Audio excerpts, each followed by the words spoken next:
Daniel, and then you'll have the best view in the house. That's the best seat in the house, then. Yeah, he's not going to be alone. I'm going to be sitting with them. It's all right.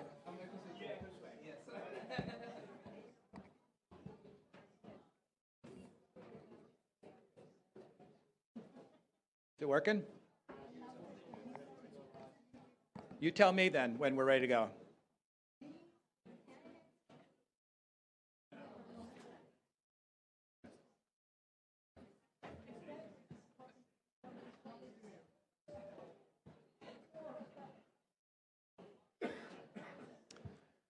All right, I think we're going to start here. My name is Francis Bouchard. I'm a managing director for climate for Marsh McLennan, and I really want to say thank you to everybody who is here. There is some stiff competition we're up against, as every COP session is. This one just happens to have Secretary Clinton as our competition, but I think those of us who are here will enjoy this even more. You watch. So we're really excited about this because this is the second year that Marsh McLennan has partnered with the Race to Resilience team in the Arch Rock Resilience Center to maybe spur a dialogue within the insurance sector around the issue of climate adaptation.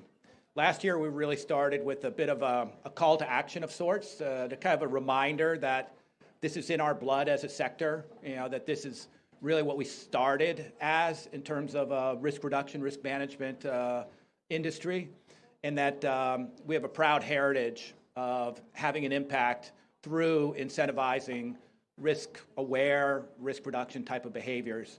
And then we also had, just to show that we're not starting from scratch, last year we had 17 examples where insurance companies were stepping up, taking a leadership role, and trying out new things to advance the notion of using the insurance mechanisms. When I say that, I mean everything from risk transfer to the analytics to the power of data and whatnot, to advance adaptation. This year, it's exciting to say we have 40 examples, right? So there's a trend here. And I'd say if you haven't looked at it already, because I think it just went live at 2 o'clock, so I think only Raghavir has read it all because he used Chat AI to download it and learn it, so he probably knows it better than I do. But there is a bit of a trend, and I'd say that there are 3 that I would highlight. All of them are exciting. One is the use of nature and the role that insurance plays to advance nature-based solutions is showing up more and more and more often. And just to have another plug here, there's a panel right after this one at 4:30 over in the Somalia Pavilion, if you can find it, on nature-based solutions and the role that insurance and other markets can play to capture the economic benefits and create really a market for and supporting of nature-based solutions. So that's one trend. Another trend that we're starting to see is this combination of early warning and anticipatory finance. There are more and more models that are emerging where we're really using the insurance mechanism, again, to alert people of coming harm and then to help them get the hell out of the way and do something about it. It's a very different notion than what traditional insurance is, and it's an exciting one, and a lot of people in this room are actually working on it. And the third one I'd say that bears paying attention to is utilization of longer-term periods for policies. We have SILRIF, for example. You may have read it. Financial Times recently is looking at kind of combining and blending finance, different forms of finance, with a 10-year insurance policy, which would be quite radical in its form. And there are other examples of that as well, where we're trying to find different models utilizing insurance as the basis, but different ways to manage risk and to help our clients through it. So what we're going to do here today is we're going to talk a little bit about the report. So the report's structured as kind of looking into the situation as we currently stand, meaning the escalating trend lines of risk, what that means, the commercial opportunity. So to cut to one of the headlines, we anticipate that this could be, if the insurance industry were really to lean in on the adaptation and reduce its protection gap, it could be over a $70 billion commercial opportunity for the insurance sector, which we try to argue should get our attention collectively as a result. But then we go into some of the barriers. What is holding the insurance sector back from doing more of this? And there are a lot of very interesting and rational reasons for it. But then really where I think we'll spend most of the time is we have 5 recommendations for how to overcome it and what we can be doing to actually become kind of that leading voice or that leading example of driving climate adaptation. And then we're going to talk and hear from some of the folks in the room who are actually sponsoring some of these projects that we think are really warrant attention because they're really trailblazing the way forward. Before we do any of this, though, it's really a pleasure for me to introduce the CEO of Marsh McLennan, who's joined us today to kind of kick this off. John Doyle became CEO just earlier this year. You may be saying this, and I hope I didn't cut off your speech or whatnot, but this is his first COP, so be kind, right? But I think the fact that he's here in his first year is quite an indication of the seriousness by which Marsh McLennan has taken this issue and the commitment we're making. Now, John is not new to the insurance sector. He took over Marsh, which was a brokerage side of Marsh McLennan in 2017, 16, 15, something like that. All right. I'm waiting for you to kind of give me a nod, but in that area. And before that, had a series of leadership roles with AIG, which I think everybody knows is one of the industry leaders. So with that, John, thank you for being here. And after your remarks, we'll come up and we'll have a panel discussion. Thank you. Thank you, Francis. And it is indeed my first COP, so please be gentle. But I am glad I'm here. What an opportunity to engage deeply on such a critical issue and engage with my colleagues. And candidly, it's due diligence for me too. I want to know, are we investing in the right areas to make a difference? Because I think we have an important role to play, and I think our business has a unique collection of capabilities. And so really, I can't think of a better use of my time, so I'm glad to be here. So good afternoon, everyone. This is the second year that Marsh McLennan has sponsored this space, and we're proud to be part of the movement to empower sustainable futures by scaling up action that builds resilience to the impact of climate change. The scale and complexity of addressing rapidly changing climate risk levels requires new ways of thinking about climate risk management. COP28 is an opportunity for governments and the private sector to collaborate on shifting to a proactive approach instead of a reactive one. Marsh McLennan is uniquely positioned to drive this shift. Every day, every single day, we are working with private and public sector clients to build sustainable organizations and resilient communities so they thrive in a changing world. Our deep expertise and capabilities across our 4 global businesses, Marsh, Mercer, Oliver Wyman, and Guy Carpenter, literally span the COP28 agenda. At this year's COP, we're unveiling solutions that help businesses and investors address climate-related risk, connect with green infrastructure projects, achieve financial resilience, and execute commercially smart transitions to sustainable futures. So we're proud to sponsor the Resilience Hub and excited to bring the spirit of engagement, learning, and collaboration into our discussions with all of you. Recently, the UN Environment Program issued an important report on climate adaptation finance. Not surprisingly, the report found that climate risks continue to grow as we continue to clearly see the trend lines on heat, drought, flooding, rainfall, and other extreme weather events. In fact, that's why climate-related impacts represent 5 of the top 10 risks facing businesses today, according to the World Economic Forum, which we produce in partnership with WEF. Yet even as the risks grow, the financing for climate adaptation is shrinking, creating a developing market adaptation financing gap of almost $400 billion each year. It's true that much of the dialogue about the climate adaptation finance gap is about the role of governments. It's the one good reason COP28 has attracted so much attention. But it's also true that the private sector has yet to prioritize climate risk reduction. That is why this event and the Resilience Hub Pavilion are so important to changing minds and resetting priorities. 2 years ago, there were a few dozen adaptation events in COP26 in Glasgow. This year, there are hundreds. That's how you recognize a movement. And now it's time for the private sector to mobilize around this movement, including, of course, the insurance sector. The encouraging news, the insurance sector is uniquely positioned to support and reward investments in adaptation and resilience. The challenge, or the opportunity, is for the sector to prioritize resilience as a strategic imperative. Together, we can bend the climate risk curve and deliver greater value. By prioritizing resilience, insurers can help reduce overall weather-related losses and even expand coverage into new markets.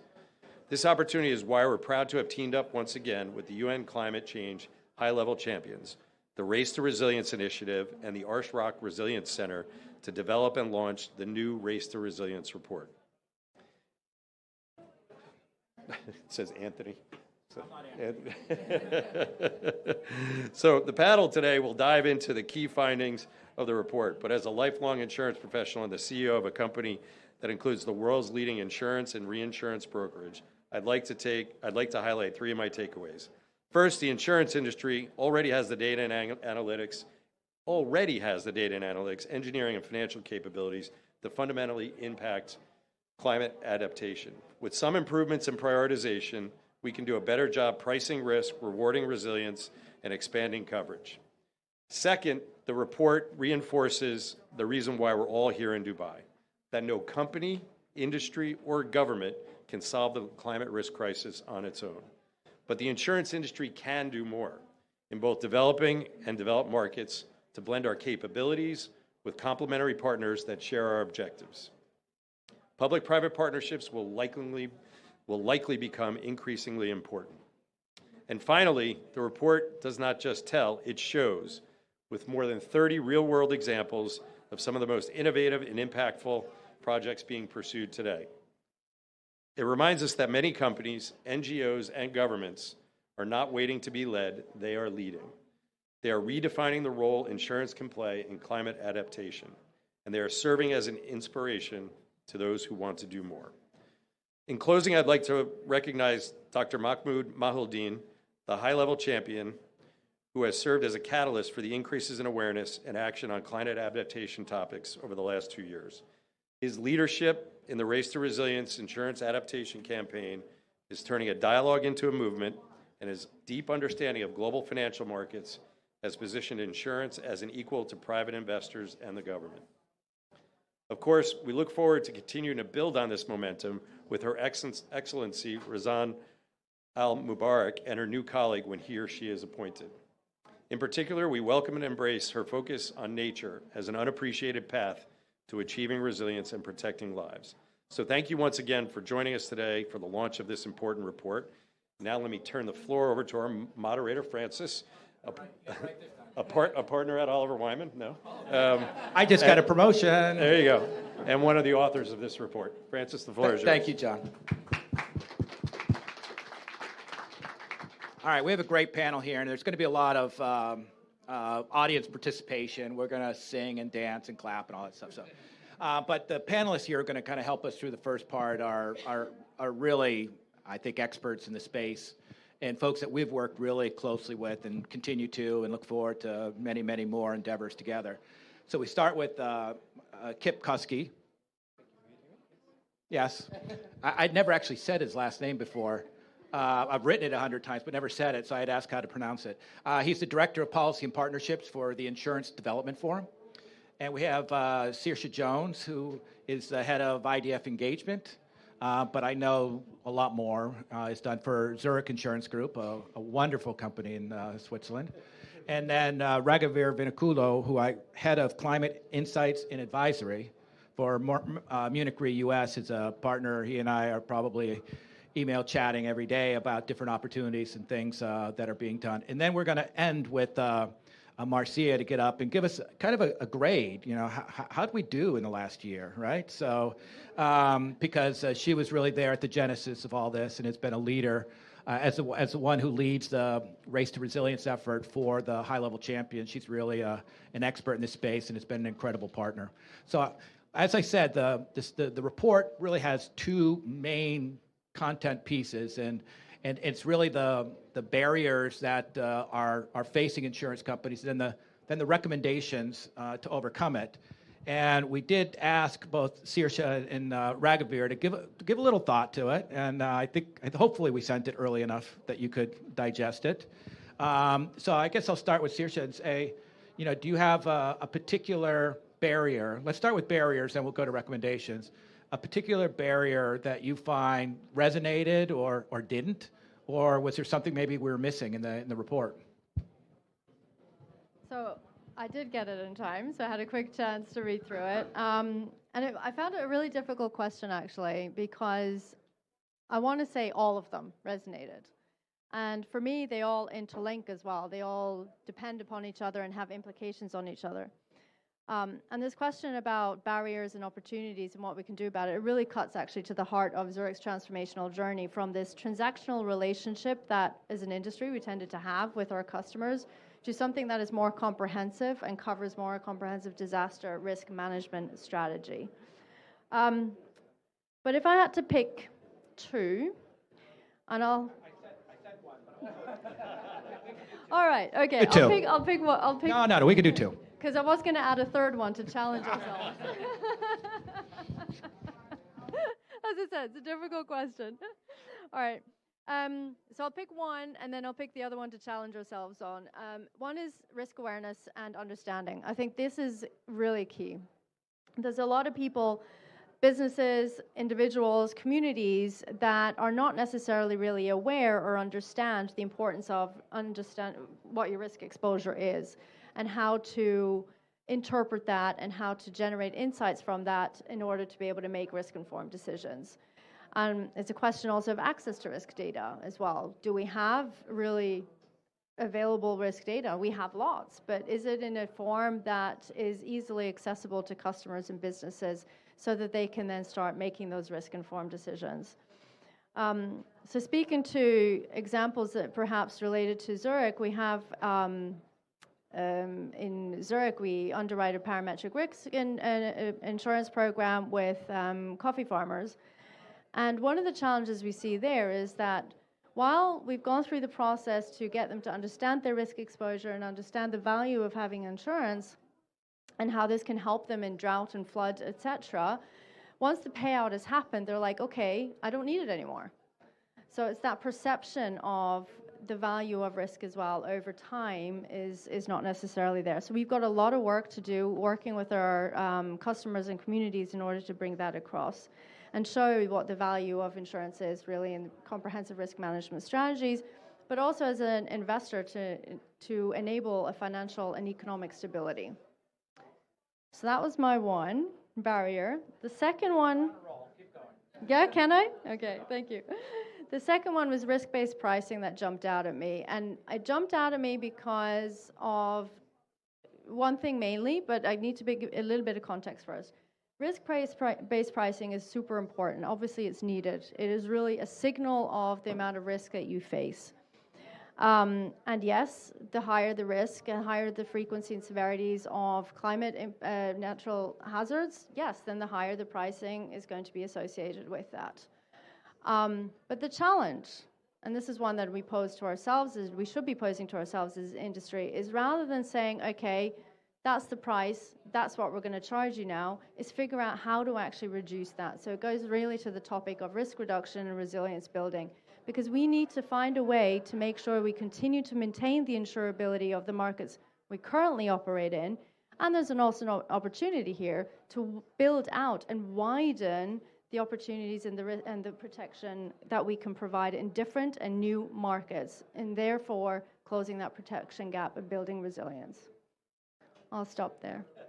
What about the one that we didn't pick up that you think is worthy of discussing?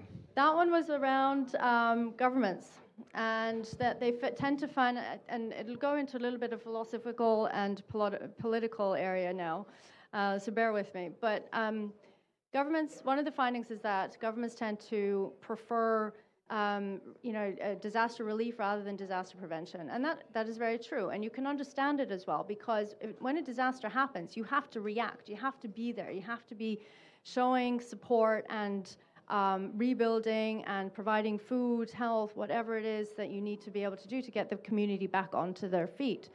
At the same time, we all know that if you invest earlier and before the disaster happens, and if the government can also do that with support of insurance industry's insights, then you can actually get a lot more benefits. You can reduce the impacts of the disaster on the communities in the end, and you will be spending less in terms of disaster relief afterwards.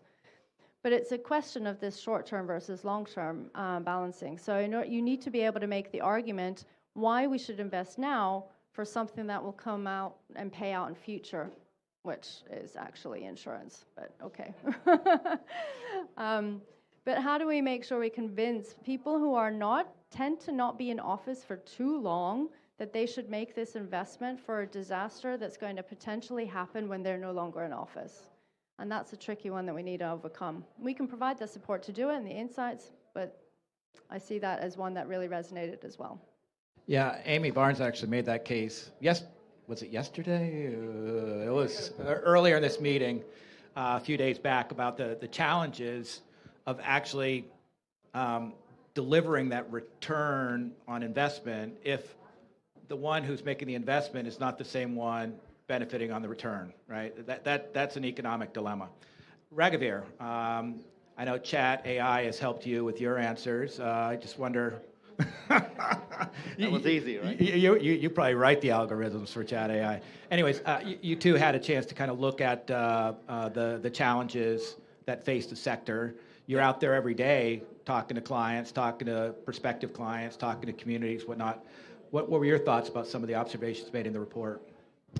Yeah, Francis, thank you. But before I put my comments, I do want to say I really appreciate the leadership that you've shown, especially from Climate Week till now, in terms of bringing this report to fruition. I know there's a lot of other people, but really appreciate the leadership that you have taken. Thank you, and I'll take you and your wife out to dinner tonight. There you go. But okay, so in terms of, I think it was a really comprehensive report and bringing some of these challenges, but more importantly, some recommendations coming together. So when I started this role in 2 years from now, right, 2 years back, one of the hypothesis question that I asked myself was, is it echoing? Yeah. That's why I was putting it far away. Okay, how about now? All right. So one of the hypothesis question that I asked is, what is the industry going to look like in 10 years from now? Really, we're talking about climate risk, so let's look 10 years from now at least. Because if we look into the past, there have been events, whether it's the 1992 Hurricane Andrew, or whether the 2010 to 2012 severe convective storms in the United States, there have been pivotal moments where the industry has kind of adapted itself and also provided new solutions. So I think some of the things that are very, very common to what, Saoirse, you mentioned. What came to my attention is especially the risk awareness part of it. I also put it as the number one requirement towards risk transfer. It's risk education or communication, or with it, risk assessment.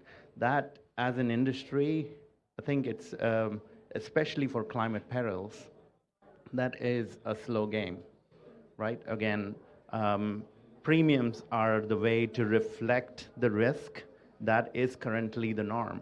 But do people understand the actual risk of climate, some of the climate perils? So the risk awareness piece is still missing. And some of the work that we took, again, some of them are in collaboration with your team, Francis, is really working with public entities especially, right? So, because really think that some of the infrastructure of the future that is being built, and some of the examples are here. I mean, really kudos to some of the leadership activities from the Broward County here, but some other public entities as well. We really think that the risk awareness piece is what we are trying to address in the long term. think I would say that is really the big picture. Now, I do also want to point out some of the things that I've been kind of grasping, especially in the last 2 days. Let's say today, the World Bank actually had because it's Finance Day, there was a global finance and blended finance was being discussed, and something that came up where all the panelists were saying they're all thinking about this now as a 3 degree Celsius change. 1.5 degree is no more even in question. So the question is, for us as an industry, is a 3 degree Celsius increased temperatures, is that world insurable? And one way to ask about it is, one way to put it is, yes, it is insurable, but then what is insurable? Will it be affordable?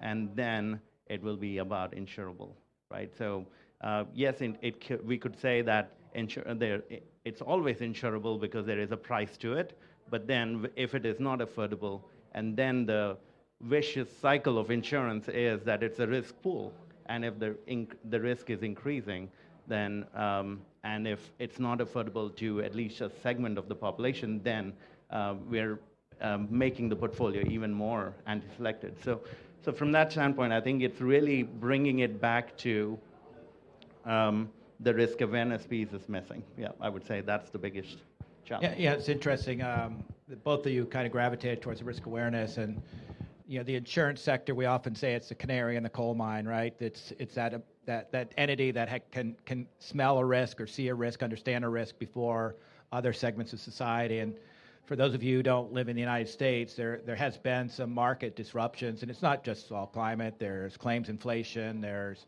economic activity and development in places where there shouldn't be. There's other topics as well, but certainly the trend line is an element of it too. The insurance sector is really the only one out there sending risk signals in terms of pricing or withdrawal of capacity, and we're feeling a little lonely because the banks aren't doing it. You can still get a 30-year mortgage in the same places where it's difficult to get insurance. The bonds for the communities are not being rated differently, even though they extend 30 years, and we're talking about a 12-month policy. So there is some inconsistency in the sense that we are trying to do our role. We are trying to be that canary, and maybe we're maybe there's a little cough with the canary in the cage, right? But people seem to be just looking at us and complaining about our coughing as opposed to why we might be coughing. All right, let's go to the recommendations. And I realized that you were talking about some findings in the report, and I didn't even tell you what they were. So like it's some mystery. It's not. But let's go to the recommendations. The 5 recommendations we made. First is to make adaptation and risk reduction a strategic imperative. And again, these are recommendations for the insurance sector. The second one is really to bear down and improve the analytical capability, the data, the analysis, the collaboration, the delivery of it. The third would be developing a framework for a Build Back Better type of commitment from the sector. So, we tried to run the numbers. It was difficult to do, but if you think about all of the dollars spent and all of the homes and buildings affected by the insurance sector over the course of 1 year, 2 year, 5 years, 10 years, by 2030, 2050, we'll touch a lot of the building stock on the planet. And is there a way that we can use that opportunity, that moment of truth, to really help elevate the, not the home like yours, John, but the resilience of these buildings? The fourth one was to really work with government to really, and other NGOs and other entities to really find new and creative ways to deliver insurance or finance or risk management in different ways. So, really a call for partnerships and PPPs that you're going to hear a lot about if you come to these meetings. And then the last one is really to maybe expand the aperture of our policy engagement. We tend to be fairly parochial. I could say that as a reformed insurance lobbyist, that we tend to really think about ourselves when we go up there and lobby, and we probably need to start thinking about the system that we're really part of. Now, those are the 5 recommendations we made, and same game. Maybe we'll start with you, Raghavir, though, and that is, which one was maybe your favorite, or maybe you had one that you disliked the most?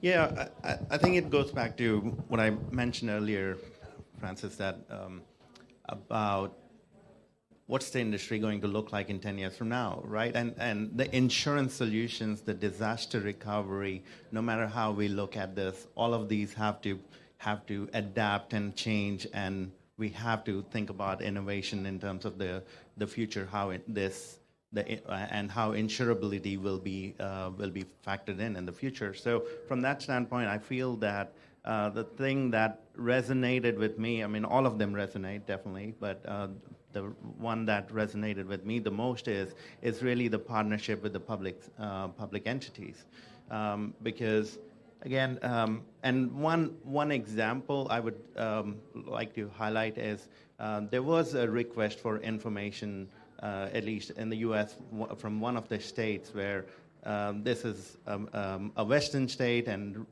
they asked for how can parametric insurance solutions be used to stabilize some of the risk and to stabilize the insurance solutions of the future. So I think there is as the infrastructure gets updated and as the risk keeps changing, right, I think there will be a kind of a blended approach, I would say, in terms of what the solutions of the future would look like. So from that standpoint, public-private partnerships would be very crucial, right? Because I think, let's just take, for example, if we take wildfire versus floods in the U.S., floods is a peril where the insurability is really low already, right? But so whereas about 5 or 6% of the homeowners actually have flood insurance. So from that standpoint, there will be innovative solutions at the public entity level that would address, like the CBCI approaches that we have been working on, community-based catastrophe insurance. So those are solutions that will, again, these are not solutions that are going to take away the traditional solutions, but will definitely complement the solutions that we are there. Now, in terms of why it's really required, because again, if we talk about risk mitigation and adaptation, I don't think a property level risk mitigation and adaptation will be even feasible because it's very expensive. So, but a community better understands their risk and they can mitigate or manage their risk better. And from that standpoint, if an insurance solution like a parametric or a community solution fits better, really understanding what that risk mitigation measure has been incorporated, then I think those are solutions that will be looked at. Now, from a wildfire standpoint, slightly different, but it's an insurable peril. I mean, more about till 2017, 2018, in the U.S. and California, there was about 90+% of homeowners that actually had wildfire insurance. The availability and affordability has changed since after those major years of wildfire. Again, risk mitigation standpoint, no single homeowner can make a major impact because, again, even if they can afford it, but there's not one solution that fits all. So it's a lot of solutions which will make it very difficult. So again, as a community, can they focus on buffer solutions? Can they focus on fortified roofs and so on? There are many solutions that, again, at a community level, a solution better fits and complements the traditional solution. So again, we have to think about working with these communities, and that's why I would say that resonates with me well. That's so really that system level thinking is going to be required to define, to describe. You know, I'm trying to your industry of the future, what it looks like in 10 years. It will probably have a lot more systemic kind of connections. Saoirse, what about from your perspective of the recommendations? Did anything really strike a chord with y'all? Can you remind me of the other ones? The others were build back better, improve the analytics, make it a strategic imperative as a company, and then expand the aperture with your policy or our policy activities. Yeah. Okay, thank you. I did need that coffee before the session, but didn't get around to it. So the thing that picks out for me, but this is very insular looking, is that making it that a strategic imperative. I think that is absolutely clear. And I, to be honest, sometimes I myself, I don't get why it's not so clear to most companies. If you focus on resilience building, if you focus on risk reduction, you are going to make a better business case for yourself. You're going to have a longer term business strategy, sustainable business strategy. So it makes absolutely sense to me from a business imperative as well to focus on it. But if we take the outside view, I think we as an industry also don't do ourselves any favors in terms of the way we speak about risk and the way that we speak about risk awareness and understanding. So going back to that point about education, et cetera, why is it that we're not getting that uptake even where it's kind of understood how important it could be or how helpful it could be to have an insurance solution in place? Is because we don't think about or we don't speak about risk or insurance and the value of insurance in terms that our audience understands. We have to simplify that language. We have to really think about, okay, what is it that we can do? How is it that we can help you in order to maintain your financial stability over the long term? So moving away from that, it was a 100-year event because that's exactly the kind of language that triggers people to think, I don't need insurance today because the event was yesterday. And that's a fallacy of thinking. So there's a lot of psychological behaviors and research that have shown that when people think about insurance, they also think insurance prevents the disaster from even happening. We have to start changing that. We have to really make that super clear. It doesn't prevent the disaster. It helps mitigate the impacts on you and your families. And just to formulate it quite simply and clearly like that. Saoirse, whoa! I'm going to go a little off script here, but you work for a chairman of the board, the almighty powerful chairman of the board position, and not just any chairman, but a chairman who believes deeply in the power of adaptation and the social role that insurance plays. You started by saying, the one that really resonates with you is why is it not a strategic imperative? Your company has a chairman who understands it, believes it, cares about it, and yet you're saying that's... So what more can be done if even a chairman who has such deep beliefs as yours has them and we're not achieving it? This is a change management question, transformation question. So you can have the top executives, you can have the board believe it and buy it and push through the strategies and all of that. But when it comes to your day-to-day activity, what is it that you're faced with? You're faced with your KPIs that you need to meet at the end of the year. And that's a tricky thing. And that's not just, that's everyone is faced with that. So how do you make sure you adapt those KPIs to take in a longer-term sustainable view? We spoke about that, about the short-term, long-term balance with governments. It's equally the same with corporations. And insurance industry is not alone in that way. The way we've established our KPIs foster short-term action. And we have to have really dedicated, passionate people who are thinking about the long term, which we do. But it's just working one individual, one team at a time. And we've got teams out there that are doing this, like Zurich Resilient Services is exactly that. They are looking at this preventative measure, the advisory, the risk advisory side of things, in particular business continuity, but also in particular related to climate change. So it's happening, it's there. But it's that part of that transformational journey to get it really embedded across every single operating modus or and KPI that we have within the organization. I think that would go to, if I were to add another barrier, it would be mindset, because I have had, hundreds, maybe thousands of conversations with insurance executives about these topics, and too often the answer is, well, wait a second, that's not insurance. That's not risk transfer. They don't. You say risk transfer, but they say that's not insurance, and I do think that is limiting us to the answers. Now, this is not all challenge, and we're not doing. Kip is here because he is with the Insurance Development Forum, and several of their projects, not only last year, but this year as well, were featured as kind of the guiding light type of examples.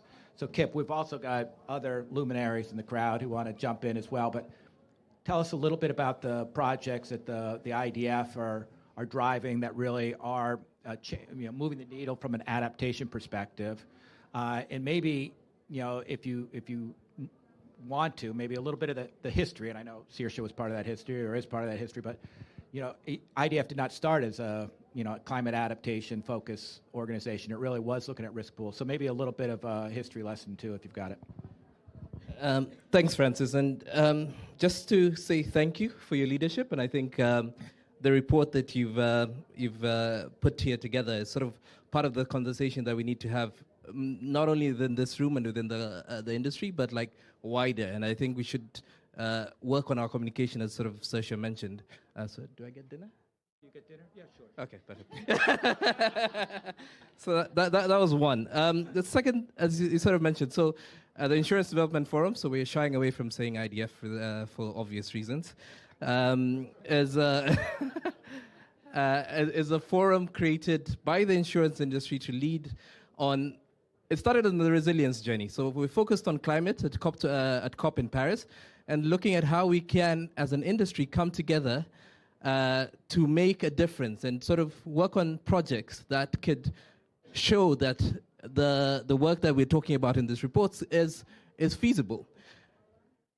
It was initially industry-led and industry-focused, but then we realized after a few years of trying to do this that we needed to crowd in people. So as Ranbir mentioned, PPPs are important. So we crowded in the UN, we crowded in the World Bank, and we formed a platform where this senior leadership can sort of discuss this matters at a strategic level and see where they want to go. And it sort of drove the conversation to another level in terms of the access from the UN programs such as UNDP, and Daniel is here who represents the UNDP, offer them where they're working in 190 or so countries, where insurance industries are not in most of those countries. So it's a big leap for us to sort of look at those countries. And I want to sort of go a bit off script and sort of say something as Saoirse said about data. Data necessarily, we always go back to say that data is an issue. If you look at it in the real issue that we're trying to drive here is the risk awareness and the risk education, because from a government perspective, let's say, and I'll pick on some of the projects that are in the report, like in Nigeria and in Ghana, where we're working on urban flooding, where we're not only looking at protecting people, but protecting assets that are in those cities. The issue was not a data, or we're working through the data issues right now, but the first hurdle is on the risk awareness. So from the governor or for the mayor of Accra or from the finance minister of Ghana, they know of insurance, they hear about it. It's amorphous entities that sometimes come, sometimes sort of go, but it's not in the consideration when they're looking at the day-to-day business. So for example, they'll talk to a bank much easier. The conversation is so much simple with a bank, with an investment company, investors at the back there. It's so much easier to have because it's direct money today. But the value of it is not being translated. As you said, risk transfer. We talk risk transfer, 1 in 100, 1 in 50.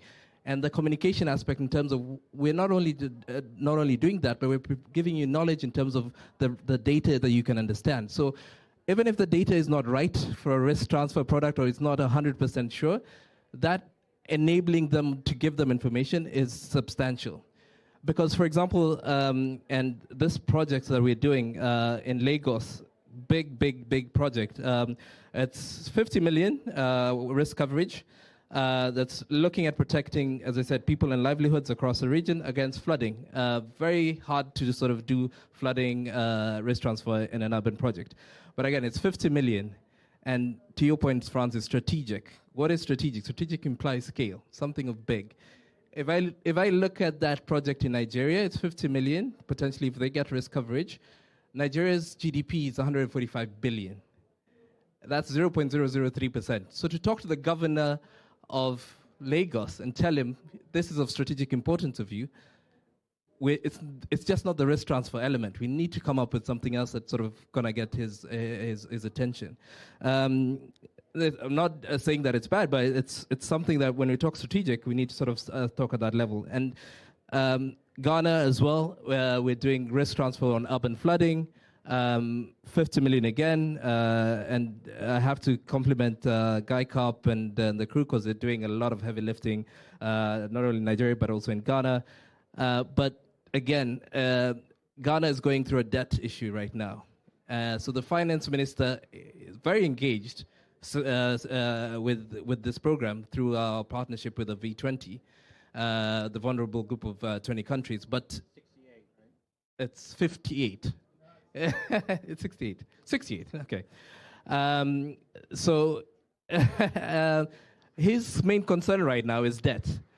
They're potentially at the risk of defaulting on their debt. So, and it's a 20 billion debt. So if you look at that, getting him in a room to discuss this, it needs to be something of importance of scale. So again, it's to your recommendation. It's the strategic imperative and to be look at development forward from a resilience perspective, but also look at it in context. What are these governments looking at? What are they facing? And how can we sort of rise our ambition to be a part of that conversation in a more strategic way? So I think those are sort of examples that are running. They're good examples, but I think our ambition needs to be greater. Thank you, Kip, and it's a great beginning of what will be a dialogue here. Sean Tarbuck with ICMIF has to leave, and you've got a great example.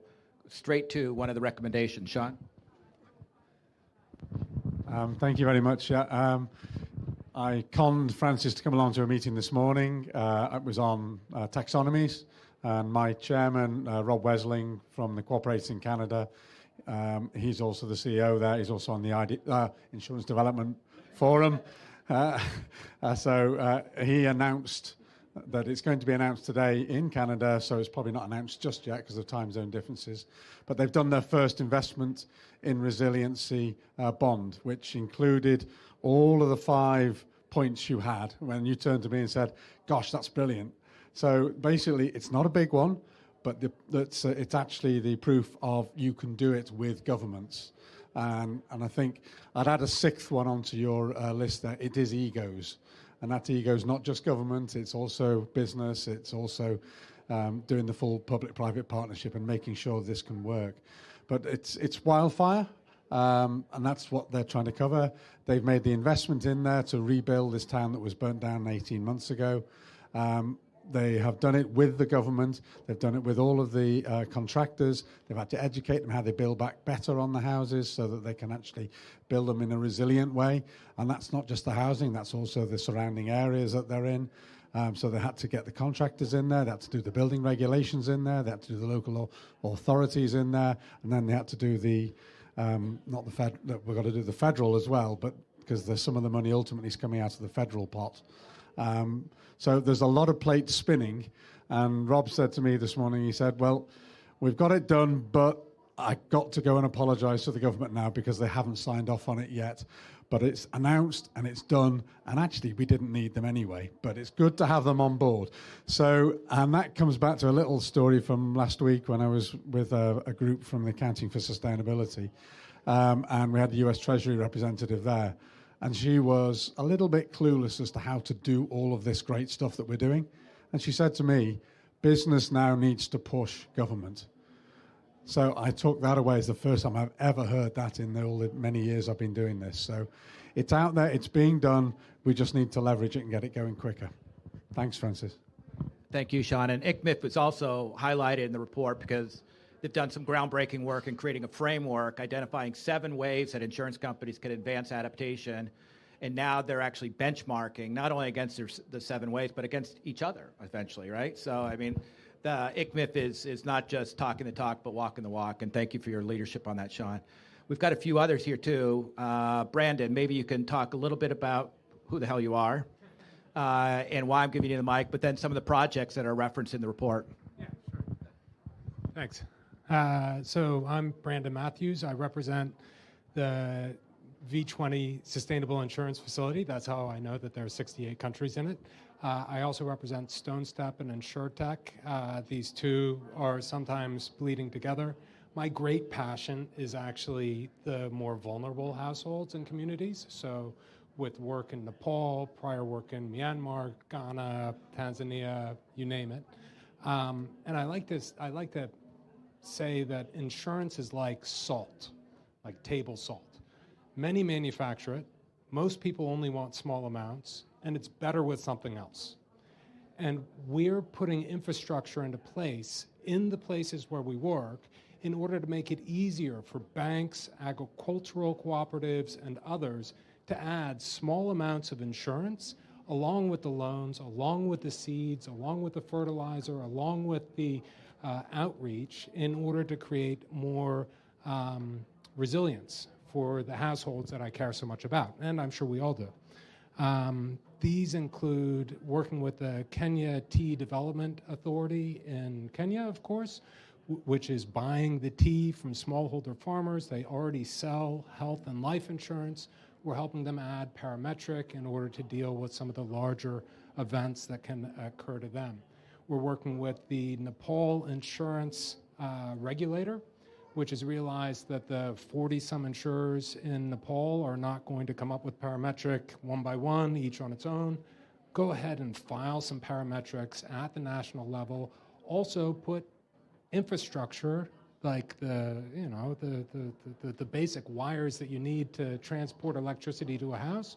Well, we need some of those basic wires to get risk out of the communities.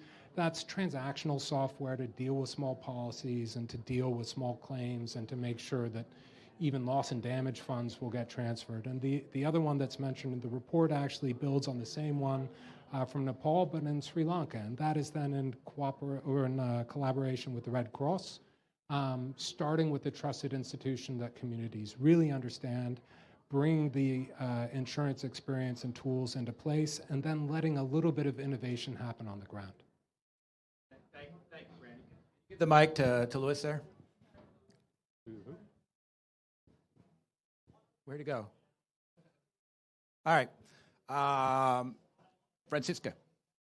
Over here. Hello, good afternoon. My name is Dr. Franziska Arnold-Weyer. I am an insurance academic at Queen Mary University in London. And I've got an exciting insurance project, which unfortunately was too embryonic to make it into the report, but I'd still like to talk to you about it. It's taking the idea of insurance not just as a risk transfer mechanism, but also as having sort of a wider role in society of being an enabler of resilience and of risk prevention. So it's sort of taking the idea of a community-based insurance project that is a community that faces particular sort of natural catastrophe risks to have a risk transfer mechanism on a parametric basis, but also at the same time to have investment in some resilience building infrastructure, risk prevention infrastructure, which uses nature-based sort of solutions that are specific to that community, like, for example, sort of water recycling to deal with drought, or sort of sustainable water collection solutions, and sort of to implement these resilience measures during the lifetime of the insurance risk transfer, so that even whilst you are insuring, you're already seeing a risk reduction, and sort of to combine the two, the finance solution with the insurance, and in order sort of to tie it together. And on that one, I think we've been talking about private-public partnerships, but it's also really important to bear in mind that there are other stakeholders who need to play a role in this. For example, banks, without insurance, their assets become impaired. They want sort of assets to remain insurable, so they should take a role too. So I'm working with Guy Carpenter on this, and we're looking for projects and for partners. So please come and talk to me if you're interested. Thank you. Thank you. We're going to have to, very quickly, Daniel, and then because my boss, Marcia, is going to grade us here, so I want to make sure we have time for her to talk eloquently about everything we've done. Well, I definitely want to hear from Marcia, so I will be brief. I see lots of friends in the room. I see lots of people in the room who are already convinced of the value of insurance and the value of disaster risk reduction and how the two together make each other taste better, right? To talk about the salt. I'm grateful to everybody for all the work that you've all been doing over a number of years, because I've stood shoulder to shoulder with many of you on that. Can I be a little bit provocative and set a target photo, if not for next COP, but for the COP afterwards? I would like to see a panel which doesn't have representatives from the insurance industry talking about the value of insurance. I would like to see asset owners, insureds, talking about the value of insurance. And there may be some of you in the room today who, nice to see you, some of you in the room today who are asset owners. You mentioned, Raghu, that Broward County are here, second largest county in Florida, 30 plus cities, working very hard to reduce their risk and become more resilient for a host of good reasons, but also looking to be rewarded in the insurance markets as a result. And I would love to see a session which is the flip of what we're doing here, and not just, please, Francis, you know I'm a supporter, not just a report on all the case studies, but let's have the insureds doing the talking and telling us about the great work they've done to adapt, to reduce risks, to become more resilient, and how they're being rewarded not just for that work, but also in the markets with their already AAA rating with the credit agencies being enhanced and better insurance as a result. I put that as a friendly challenge, if I may. If you'll wear pants, we'll do it. If you take me to dinner, Francis, I'll put pants on for you. Merci. All right. Daniel, thank you very much. That is a very fair challenge, right? And it really captures the spirit of what we're trying to do. Marcia, the floor is yours. Thank you. I guess I moved myself here. So first of all, it's a pleasure to see how an initiative that was launched last year under the campaign Race to Resilience, the Insurance Accelerator Initiative, has been able to catalyze, cascade several ideas, opportunities, and also framing the narrative. I am completely on the same page with we are like at the tip of the iceberg of the opportunity. And at the level of the high-level climate champions, their mission is to convene, bring the role of non-state actors in a catalytic way that supports the agenda of the Paris Agreement goals, working with governments.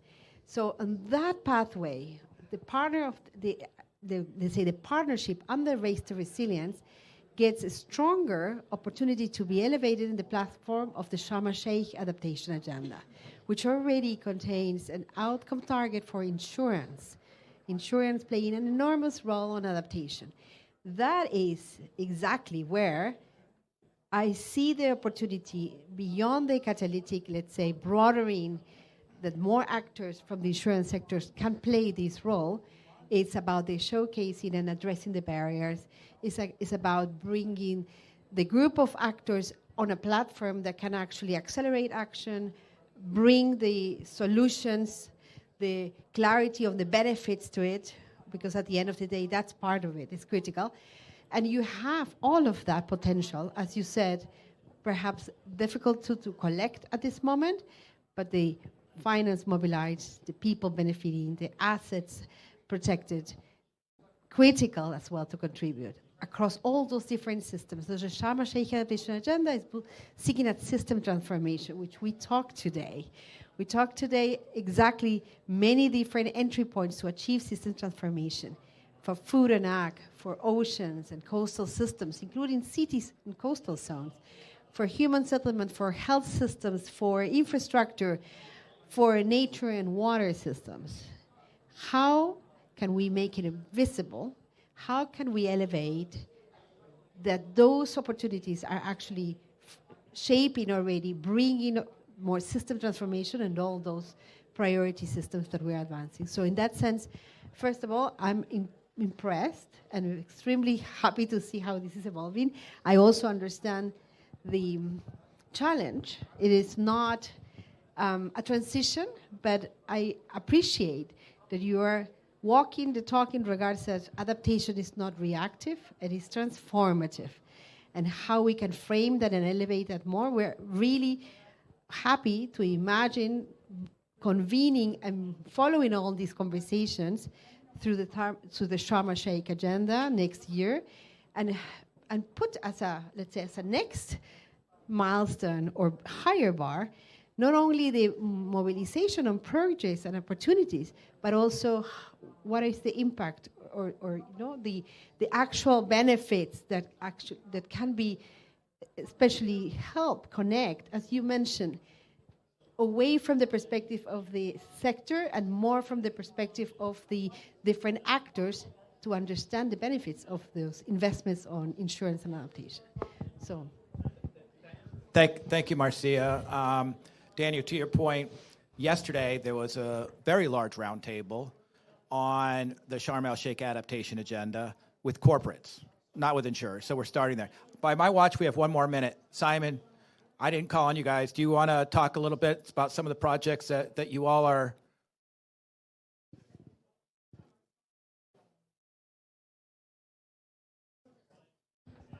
Thanks. Nice seeing you as well, Danielle. Just very briefly, and congratulations, I think, on the report and the great launch event. I think the conversations in Saoirse, I think, is over there really, really timely. It's great to hear that we're at least moving, I guess, in terms of talking around linking risk reduction, risk financing a lot more closely. In terms of the work that we're doing, we are working together with PCRIC in the Pacific, so the regional risk pool in the Pacific, to try and actually combine an early action or preparedness trigger and a rapid response trigger in the context of drought, which is where preparedness really can occur with sufficient lead time, so a few months rather than a few days to enhance, I guess, resilience to water scarcity, or at least dispatch desalination units and maintenance of water infrastructure, and then really mitigate the costs of the response later on. So as Saoirse said, right, insurance can't prevent the hazard happening, but insurance and risk reduction investments can mitigate the costs of what has to be done.